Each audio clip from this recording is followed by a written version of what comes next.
you. Welcome and Hello, congratulations. and welcome to the 95th 75th annual Golden Globe Oscars. Awards. Women in the team. Live from the Beverly Hills Hotel here in Los Angeles. I'm Ricky Gervais. Thank you. It is the 1930s. The Hollywood industry is experiencing a boom in sales and viewers. Due to the circumstances of the Great Depression, the cinemas were a form of escapism from reality. And those playing on the big screens would become bankable stars and exploitable products. Those in charge of these stars were production companies, and in the 1930s, the biggest ones were Paramount, MGM, RKO Studios, 20th Century Fox, and Warner Brothers. Something worth mentioning that doesn't really occur nowadays is the usage of slave contracts. Back in the days, if you wanted to become a star, you would be scouted by a company and would sign up for them, which meant they chose which movies you played, while today you have an agent who gets you the roles or arranges castings for you. But you wouldn't be as dependent on a company completely. On paper, it seems like you have the upper hand, but these companies could still easily blacklist you from the industry. These companies that have especially risen in power basically control the entire economy of this industry. And that is a huge problem.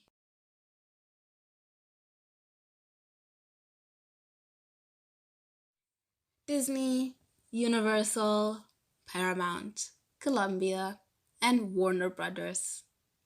These are the powerhouses today. These companies distribute and finance most of your favorite films nowadays.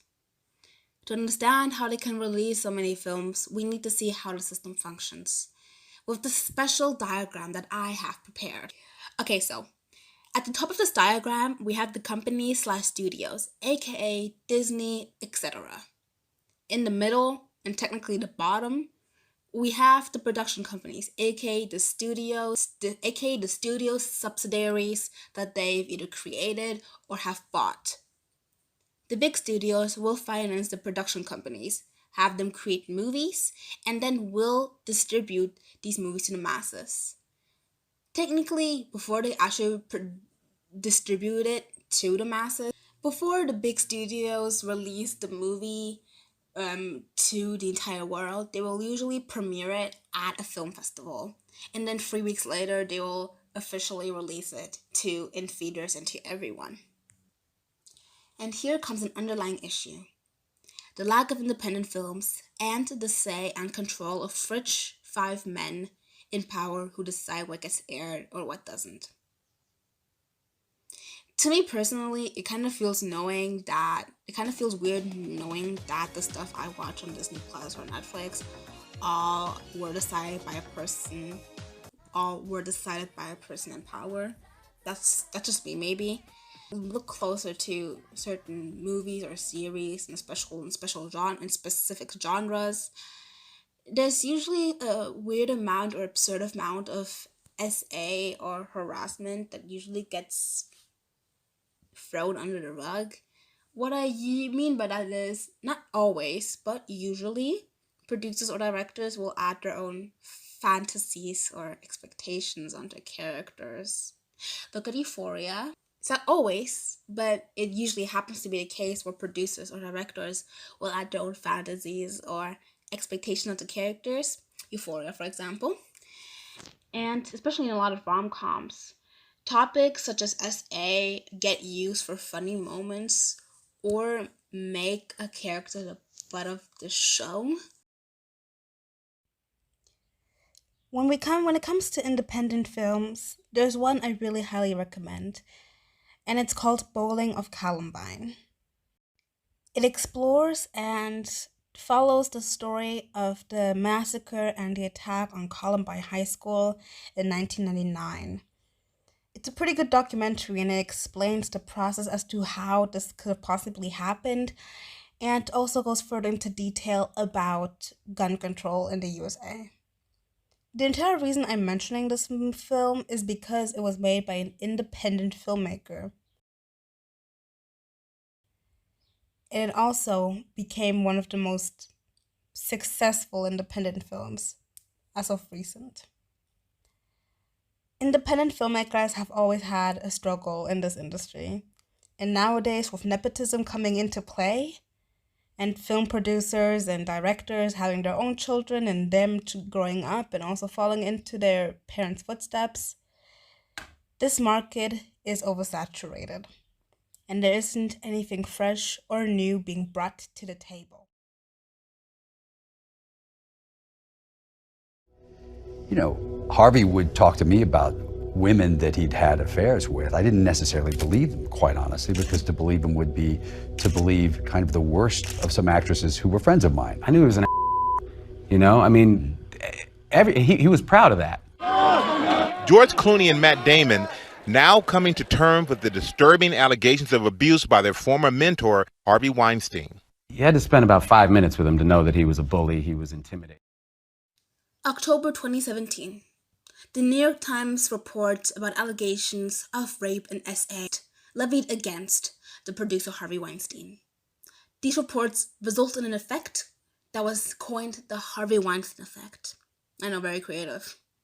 With multiple celebs, directors, and politicians being exposed in a similar way like Harvey Weinstein. This is an international rapist, okay? This is the truth of what it is. This is an international rape factory.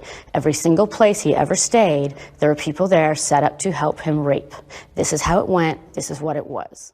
Over 80 women came forward and told their stories about Harvey Weinstein.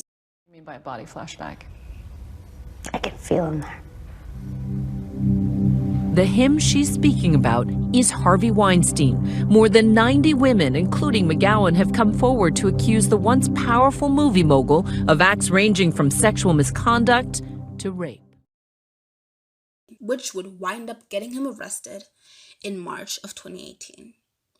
He is now serving 23 years in prison, which I highly doubt he will be alive by the time he gets released.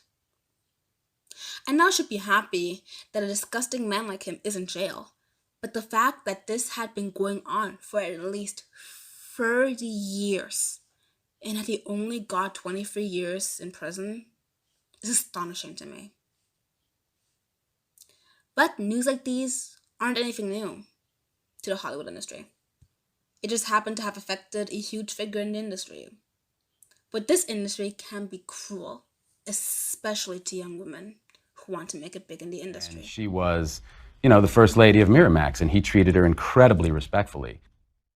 Casting couch, according to the Oxford Dictionary, a noun, used in reference to the supposed practice whereby people seeking parts in films or plays are expected to grant sexual favors to the casting director. This was one of the ways Harvey would get his targets. Actresses like Gwyneth Paltrow, Rose McGowan, and Ashley Judd are just some of the more famous ones who spoke out against him.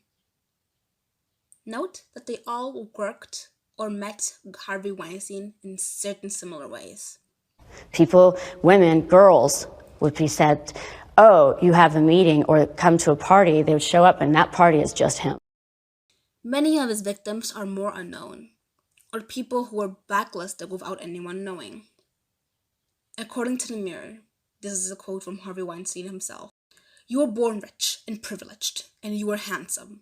I was born poor, ugly, Jewish, and had to fight all my life to get somewhere. You got lots of girls. No girl looked at me until I made it big in Hollywood. Yes, I did offer them acting jobs in exchange for sex, but so did and still does everyone. But I never, ever forced myself on a single woman.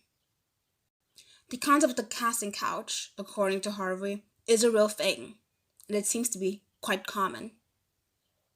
But, according to the USA law, it's illegal. Allegedly, and I mean it allegedly, it was reported that he was friends with Henry Epstein. I think his name is Henry Epstein. But he was allegedly friends with Epstein. You know, a person who ended up having a similar case as him. It was also apparently reported that Harvey had visited Epstein's island on multiple occasions. Take this information as you will. But remember one thing. This is all too common. So, we have learned that the Hollywood industry is a shady place. Not surprised. People like Harvey Weinstein are rampant in the Hollywood industry. And that's why so many gosh darn bad rom-coms come from there. I think a good advice in such a case like this is to not necessarily do something because you see other people succeed in it. Don't become an actor or an actress. You're giving up a lot. And this industry is tough.